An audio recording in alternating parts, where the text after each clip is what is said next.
ქვეყნის მთავარი აუდიტორი ლაშა თორდია თავდაცვის სამინისტროს წინააღმდეგ ახალ ბრალდებას აანონსებს. ეს სავარაუდოდ ეგრეთ წოდებული ბორბლების საქმე იქნება, რომელიც ასევე საიდუმლო შესყიდვებს ეხება.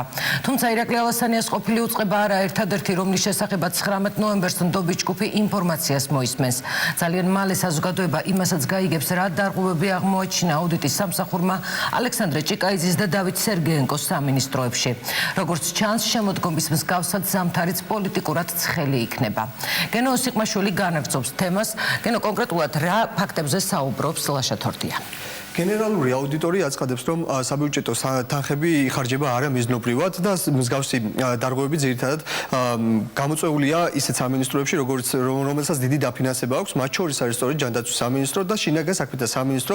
ამავე ფონზე ჩანს თავდაცვის სამინისტრო, რომელთან დაკავშირებითაც აცხადებენ, რომ იგივე დელტა, რომელიც არის ერთ-ერთი ქვეუწყება თავდაცვის სამინისტროში, გარკვეული საკითხები იკვეთება. ეს განცხადება თვითონ ლაშა თორდიამ გააკეთა კვირის პალტრისთვის მიცემულ ინტერვიუში. დღეს ჩვენ შევეცადეთ სატელევიზიო კომენტარი მოგპოვებინა, თუმცა სამწუხაროდ ეს ვერ მოხერხდა, ამიტომ მეტი დეტალი უკვე შეგიძლიათ ჩვენს სიუჟეტში ნახოთ.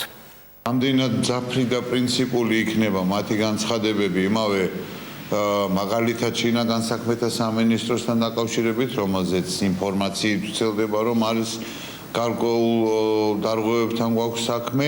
თავდაცვის სამინისტროს შემდეგ სახელმწიფო აუდიტის სამსახურის ხელმძღვანელი ჯანდაცვისა და შინაგან საქმეთა სამინისტროებში აღმოჩენილ დარღვევებზე ალაპარაკდა. ლაშა თორდია ამბობს, რომ სერგეენკოსა და ჭიკაიძის უწყებებში აუდიტორული შემოწმების შემდეგ კითხვის ნიშნები გაჩნდა. უფრო მეტი პრობლემები იკვეთება იმ სამინისტროებში, სადაც საბიუჯეტო სახსრები დიდია. ეს არის ჯანდაცვის, თავდაცვისა და შინაგან საქმეთა სამინისტროები. ზოგადად ამ უწყებებში შემოწმების მასშტაბებიც ძალიან დიდია, ვინაიდან მეტია შესყიდვები და ფინანსური ტრანზაქციები. ეს უწყებები ბუნებრივად მაღალი რისკის მატარებლები არიან და ცხადია ჩვენთვის პრიორიტეტს წარმოადგენენ.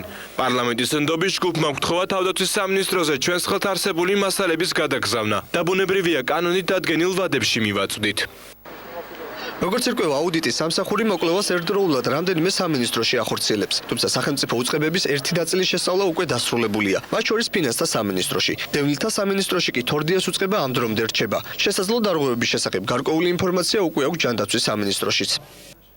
სულ დარღვევებს და ბაზებთან დაკავშირებულ დარღვევებს, რაზეც ბატონმა ლაშამ ისაუბრა, ეს იყო 2012 წლის მდგომარეობით, 2013 წელს აქედან სამინისტროს ცალკეული სტრუქტურული ერთეულიდან გატანილი ინფორმაციის საფუძველზე გაკეთებული განცხადება. ამ ეტაპზე მე ნამდვილად არ ვიცი რა ტიპის დარღვევებზეა ჩვენ სამინისტროში ლაპარაკი, იმიტომ რომ აუდიტის სამსახურს არ დაუწყია მუშაობა, მაგრამ ისევ გავიმეორებ დაახლოებით 2 თუ 3 თვეა ისინი მუშაობენ და პრაქტიკულად მოიცავენ ყველა მიმართულებას, ყველა სფეროს და დაახლოებით ბოლოს 3 წელს. არსებობს გეგმა, არსებობს აუდიტის სამსახურის საქმიანობა, მისი მთავარი ამოცანა სახელმწიფო ბიუჯეტი როგორ ეფექტიანად იხარჯება. ისინი ამოწმებენ და შემდეგ წარუდგენენ თავის დასკვნას პარლამენტს ან სხვა შესაბამის უწყებებს.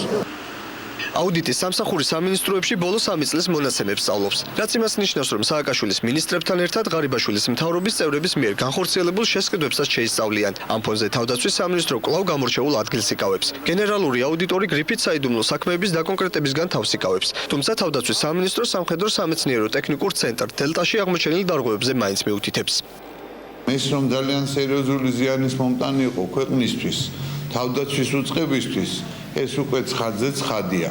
ბორბლების საქმე შაბიამნის პარტია აკუმულატორებისა და სათადარიგო ნაწილების შესყიდვა. ეს კი უკვე თავისუფალი დემოკრატების გენერალური მდივნის პროგნოზია. ალექსი პეტრიაშვილი აცხადებს, რომ აუდიტის სამსახური სწორედ ამ შესყიდვების წინ წამოწევა შეეცდება.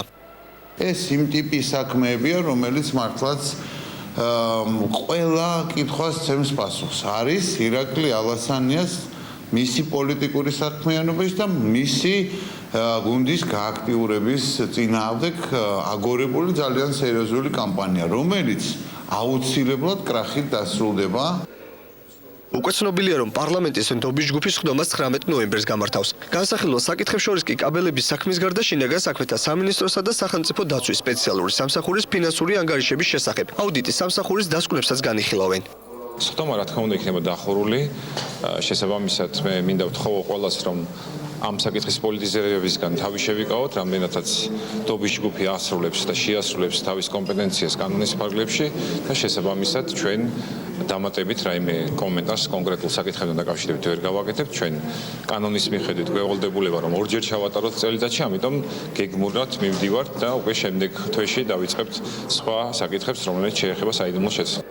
აუდიტის სამსახურის მიერ დადებული დასკვნების ნაწილი სავარაუდოდ უახლოეს მომავალში გასაჯაროვდება, თუმცა მათ ერთ ნაწილს საიდუმლო გრიფი ადევს და ინფორმაციაზე საზოგადოებას წვდომა ვერ ექნება. ასეთი ინფორმაცია შორის მოხდა დელტას საქმეც, რომელიც შესაძლებელია ალასანიას წინააღმდეგ მორიგი ბრალდება აღმოჩნდეს, სახელწოდებით ბორბლების საქმე. ლაშა თორდიას მიერ გაკეთებული განცხადებას დღეს უკვე მოყვა შეფასებები, მაგალითად კავკასიის საკითხებში ექსპერტი მამუკა არაშიძე აცხადებს, რომ თორდიამ შეიძლება ითქვას მეორე ფრონტის ხაზი გახსნა თავდაცვის სამინისტროს წინააღმდეგ, მას შემდეგ რაც ბადაშვილის უწყებამ ალასანიას უწყების ყოფილი უწყების მიმართ დაიწყო გამოძიება, უკვე თორდიამ იქიდან გამომდინარე რომ ის ნაციონალური მოძრაობის კადრია გადაწყვიტა ასევე შეეტია თავდაცვის სამინისტროს და ამიტომ ის აუდიტის სამსახურის დასკვნაში პოლიტიკურ ელფერს ხედავს. მე შემიძლია გითხრათ, რომ ლაშა თორდიას უწყების მუშაობაში არის რასაკვირველია პოლიტიკური კუთვნილობის ელემენტები სამწუხაროა ეს, მაგრამ ასე. რაც შეეხება კონკრეტულ შემთხვევას, პირიქით მე მივესალმები თუ მუშაობის შედეგად, თუ ამ უწყების მუშაობის შედეგად ასეთი რამ გამოკლეული იქნება, შესწავლილი იქნება სხვადასხვა უწყებაში. იმიტომ რომ მე არაერთხელ მithkoms და ვიმეორებ, ხედავ ჩანს კორუფციული ნიშნები სხვადასხვა სახელმწიფო უწყების მუშაობაში. როგორც იცით, ნდობის ჯგუფის სხდომა 19 ნოემბერს გაიმართება. იქიდან გამომდინარე, რომ სხდომაზე უნდა განიხილონ გრიფით საიდუმლო საქმეები, სხდომა იქნება დახურული, თუმცა ერთ-ერთი მთავარი განსახილველი საკითხი, რა თქმა უნდა, აუდიტის სამსახურის მიერ დადებული დასკვნები იქნება. ამასთან დაკავშირებით საპარლამენტო უმრავლესობაში იგივე გია ვოლსკი აცხადებს, რომ როგორც იქნა ამოქმედა აუდიტის სამსახური, რადგან ის წინა ხელისუფლების პერიოდში ნაციონალური მოძრაობის დროს არ მუშაობდა და არ ასრულებდა თავის ფუნქციას და ახლა კარგია, როცა ამას აკეთებს. თავად ნდობის ჯგუფთან დაკავშირებით კი გარკვეულ პრეტენზიებს გამოთქვამენ საპარლამენტო უმცირესობის წევრები და აცხადებენ, რომ ეს ნდობის ჯგუფი არის ფარსი და მას არ შეუძლია რაიმე გადაწყვეტილების მიღება. ეს პროცესი უკვე კარგად ჩანს, რომ არის ფარსი. და პარლამენტის წევრებმა, მათ შორის უმრავლესობის წევრებმა გაცილებით ნაკლები იციან, ვიდრე რუსმა ოლიგარქმა ივანიშვილმა, რაც დასტურდა რამოდენიმე დღის წინ ერთ-ერთ სატელევიზიო გადაცემაში. და მთელი ეს პროცესები მართულია სწორედ პირველი მოქალაქის მიერ, მთელი ეს პროცესი მართულია მის მიერ, იმ მარიონეტების მეშვეობით, რომელიც სათავეში უდგას ღარიბაშვილი. აუდიტის სამსახურს ევალება, რასაც ისინი წლების განმავლობაში სააკაშვილის ხელისუფლების პერიოდში არ ახორციელებენ, ბიუჯეტის დიდი ნაწილის ხარჯველი სტრუქტურები შეამოწმონ და არა მარტო თავდაცვის სამინისტრო, ძალიან ბევრი შენიშვნები ქონდა ამასთან დაკავშირებით აუდიტის სამსახურის მიმართ. თქვენ იცით, ეხლა ხანს დაამთავრა საპარლამენტო კომისიამ აუდიტის სამსახურის შემოწმება და ეს პრეტენზიები მათ წაუყენეთ, რომ არასათანადო ყურადღებას იჩენენ, როდესაც შემოწმებას ატარებენ ამა თუ იმ სტრუქტურის. როგორც ჩანს, მართლაც პოლიტიკურად ცხელი ზამთარი გველის, ჩვენ კი ვიზღა დაგვრჩენია დავალოდო 19 ნოემბერს და ვნახოთ ამის შემდეგ რა განცხადებები გაკეთდება.